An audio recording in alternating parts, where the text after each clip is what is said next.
राधे राधे। प्रिय भक्तों, बैठ जाइए आराम से, मन को शांत कीजिए और इस पावन शुक्रवार व्रत कथा को श्रद्धा से सुनिए। यह कथा आपके सभी कष्टों को दूर करने वाली, मनोवांछित फल देने वाली और घर में सुख समृद्धि लाने वाली है। सबसे पहले तो आप सभी भक्तगण अपने सामने थोड़ा जल, एक दीपक और अगरबत्ती जला लें। मन में श्रद्धा रखें, क्योंकि आज हम जिस कथा का श्रवण करने जा रहे हैं वह माता लक्ष्मी और भगवान विष्णु की अत्यंत प्रिय कथा है। शुक्रवार का दिन माता लक्ष्मी की विशेष कृपा पाने का दिन है। यह व्रत स्त्री और पुरुष दोनों ही रख सकते हैं। इस व्रत को करने से धन की कमी दूर होती है, घर में सुख शांति आती है और सभी प्रकार के संकटों से मुक्ति मिलती है। अब शुरू करते हैं इस पावन व्रत कथा को। सुनिए और मन में धारण कीजिए। प्राचीन काल की बात है। एक नगर में एक अत्यंत गरीब ब्राह्मण रहता था। उसके पास खाने को दाना पानी तक नहीं होता था। वह भिक्षा मांगकर अपना गुजारा करता था। एक दिन वह भिक्षा मांगने निकला तो पूरे दिन भटकने के बाद भी उसे कुछ नहीं मिला। भूख प्यास से व्याकुल वह ब्राह्मण एक पेड़ के नीचे बैठकर विलाप करने लगा। उसने सोचा कि हे प्रभु, मेरे साथ ऐसा कौन सा पाप हुआ है जो मुझे यह दिन देखने पड़ रहे हैं। थक हार कर वह वहीं पेड़ के नीचे सो गया। उसी रात उसे स्वप्न आया। स्वप्न में एक दिव्य स्त्री प्रकट हुई। उनके शरीर से तेज झलक रहा था और वह चारों तरफ प्रकाश फैला रही थी। ब्राह्मण ने देखा तो वह डर गया। तब उस दिव्य स्त्री ने कहा, हे ब्राह्मण देव, डरो मत, मैं माता लक्ष्मी हूं। तुम्हारी दशा देखकर मैं स्वयं तुम्हारे सपने में आई हूं। तुम्हारे पूर्व जन्म के पापों के कारण तुम्हें यह दुर्दशा भोगनी पड़ रही है, लेकिन मैं तुम्हें एक उपाय बताती हूं। यदि तुम इसे करोगे तो तुम्हारे सभी कष्ट दूर हो जाएंगे और तुम धन धान्य से परिपूर्ण हो जाओगे। ब्राह्मण ने हाथ जोड़कर कहा, हे माता, आपकी कृपा है जो आपने इस निर्धन पर दया की है।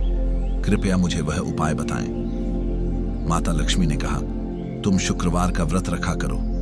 व्रत की विधि मैं तुम्हें बताती हूं। सबसे पहले शुक्रवार के दिन प्रातःकाल सूर्योदय से पहले उठना, स्नान आदि से निवृत्त होकर स्वच्छ वस्त्र धारण करना, फिर एक साफ स्थान पर आसन बिछाकर बैठ जाना। सबसे पहले भगवान विष्णु और मेरा ध्यान करना, फिर संकल्प लेना कि हे माता लक्ष्मी, हे श्री हरि, मैं आज आपके प्रसन्नता के लिए यह व्रत रख रहा हूं। कृपया मेरे सभी कष्टों को दूर करें और मुझे सुख समृद्धि प्रदान करें। फिर एक कलश लेना, उसमें जल भरना, उस पर नारियल रखना और उसे साफ लाल कपड़े से ढक देना। उस कलश के सामने दीपक जलाना। फिर इस पावन शुक्रवार व्रत कथा को पढ़ना या सुनना। पूरे दिन व्रत रखना और केवल फलाहार या मीठी चीजों का सेवन करना। शाम को फिर से दीपक जलाकर मेरी और श्री हरि की आरती करना। इस व्रत में नमक का सेवन वर्जित है।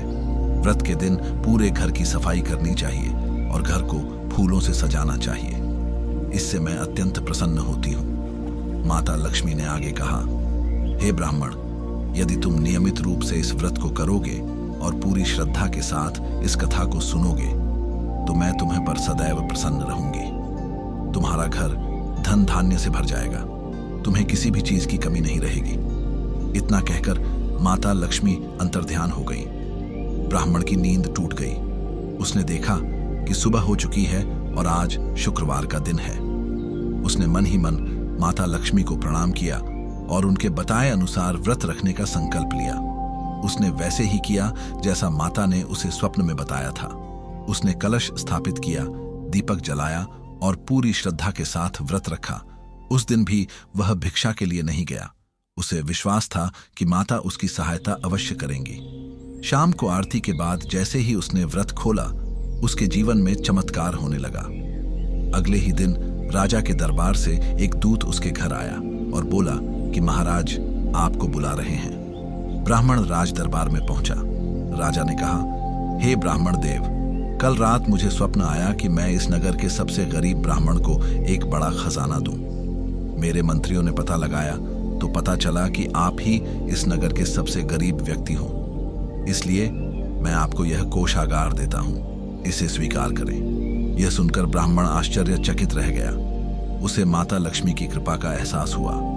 उसने राजा का दिया हुआ खजाना स्वीकार किया और सुखपूर्वक अपना जीवन व्यतीत करने लगा। उसने नियमित रूप से शुक्रवार का व्रत रखा और माता लक्ष्मी की कृपा से वह धनवान और प्रतिष्ठित बन गया। अब हे भक्तों, यह तो हुई कथा का पहला प्रसंग। अब दूसरा प्रसंग सुनिए। यह कथा उसी ब्राह्मण के वंशज की है। उस ब्राह्मण के एक पड़पोते थे। वह बहुत ही अहंकारी और माता के प्रति श्रद्धाहीन हो गया था।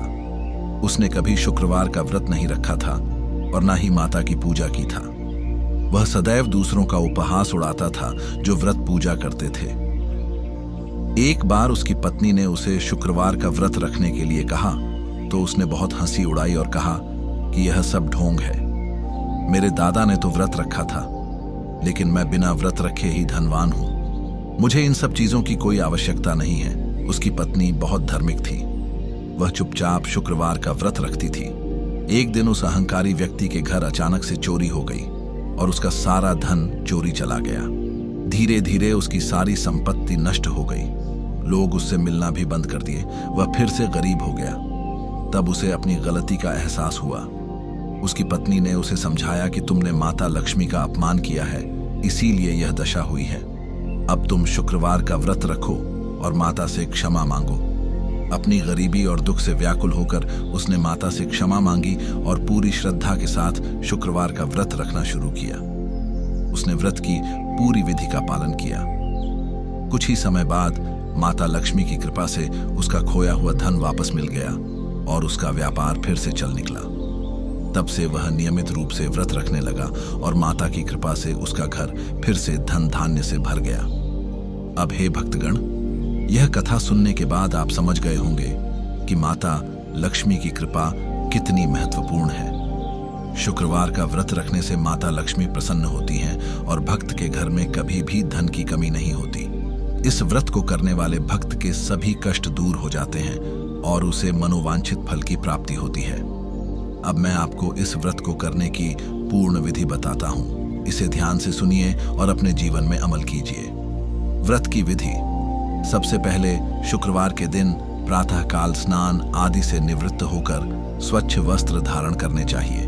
फिर पूजा स्थल को साफ करके वहां एक चौकी रखें। उस पर लाल या पीले रंग का कपड़ा बिछाएं। फिर एक कलश लें, उसे जल से भरें और उसके ऊपर नारियल रखकर लाल कपड़े से ढक दें। इस कलश को माता लक्ष्मी का प्रतीक माना जाता है। कलश के सामने एक दीपक जलाएं।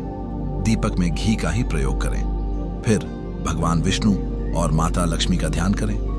ध्यान के बाद इस प्रकार संकल्प लें, हे माता लक्ष्मी, हे श्री हरि विष्णु, आज शुक्रवार के शुभ दिन मैं आपकी प्रसन्नता के लिए यह व्रत रख रहा हूं, रही हूं। कृपया मेरे इस व्रत को स्वीकार करें और मेरे सभी कष्टों को दूर करें। मुझे धन धान्य सुख समृद्धि और संतान सुख प्रदान करें। इसके बाद माता लक्ष्मी और भगवान विष्णु की मूर्ति या चित्र स्थापित करें। उन्हें फूल, अक्षत, रोली चढ़ाएं, धूप और दीप दिखाएं। फिर इस पावन कथा को पढ़ें या सुनें। पूरे दिन व्रत रखें। व्रत में फल, मिठाई, दूध, मखाने, साबूदाना, कुत्तू का आटा, सिंघाड़े का आटा आदि का सेवन कर सकते हैं। नमक और अन्न का सेवन वर्जित है। दिन भर माता लक्ष्मी और श्री हरि के मंत्रों का जाप करते रहें। शाम को फिर से दीपक जलाकर आरती करें। आरती के बाद प्रसाद ग्रहण करके व्रत खोलें। व्रत खोलने की विधि। शाम के समय स्नान करके स्वच्छ वस्त्र धारण करें। फिर पूजा स्थल पर बैठ जाएं। माता लक्ष्मी और भगवान विष्णु की आरती करें। आरती के बाद थोड़ा प्रसाद माता को अर्पित करें। फिर स्वयं प्रसाद ग्रहण करें और उसके बाद ही कुछ खाएं पिएं। व्रत खोलते समय माता से प्रार्थना करें कि हे माता, आपने मेरा व्रत स्वीकार किया, इसके लिए आपको कोटि कोटि प्रणाम। कृपया मेरे घर में सदैव विराजमान रहें। इस व्रत को करने से मिलने वाले लाभ अनेक हैं। इस व्रत को करने से माता लक्ष्मी की कृपा सदैव बनी रहती है। घर में कभी धन की कमी नहीं होती। व्यापार व्यवसाय में तरक्की होती है। नौकरी में प्रमोशन मिलता है। घर में सुख शांति का वास होता है। कलह दूर होती है। संतान सुख की प्राप्ति होती है। सभी प्रकार के संकट और बाधाएं दूर होती हैं। मनोकामनाएं पूर्ण होती हैं। इस व्रत के प्रभाव से भक्त का जीवन सुखमय और समृद्धशाली बन जाता है। हे भक्तों, इस व्रत को पूरी श्रद्धा और विश्वास के साथ करना चाहिए। मन में किसी प्रकार का संदेह नहीं लाना चाहिए। माता लक्ष्मी भक्त की श्रद्धा देखकर ही प्रसन्न होती है। यह व्रत जीवन भर रखा जा सकता है। यदि कोई व्यक्ति लगातार 16 शुक्रवार तक इस व्रत को करता है तो उसकी सभी मनोकामनाएं पूरी होती हैं। अब आप सभी भक्तगण मन में माता लक्ष्मी और भगवान विष्णु का ध्यान कीजिए। उनसे प्रार्थना कीजिए कि हे माता, हे प्रभु, हमारे द्वारा की गई इस पूजा और कथा श्रवण को स्वीकार करें, हमारे सभी कष्टों को दूर करें और हमें धन धान्य, सुख समृद्धि और अच्छे स्वास्थ्य का आशीर्वाद दें। माता लक्ष्मी की जय हो, श्री हरि विष्णु की जय हो। सभी भक्तों पर माता पिता की कृपा बनी रहे। ओम शांति शांति शांति।